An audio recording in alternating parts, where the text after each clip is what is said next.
Aşkım. Tatlı. Kuzu. Kız.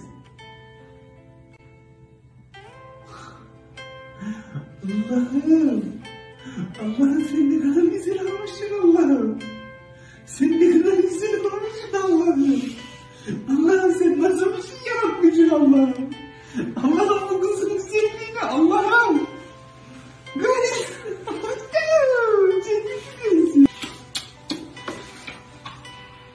Oş çiçeğim benim. Allah'ım sen ne kadar güzel olmuşsun ya. Hey, nazarım değecek ya kız, nazarım değecek ya.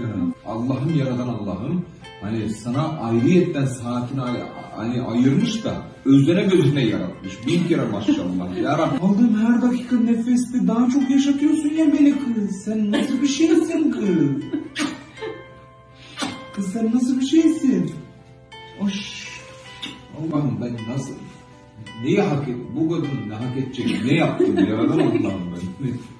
İnsanın her hali mi güzel olur arkadaş? Her hali. Ulan üstüne çuval giysen çuvalı bile bir şeye benzeteceksin yani. Sen benim kabul edilmiş duamsın.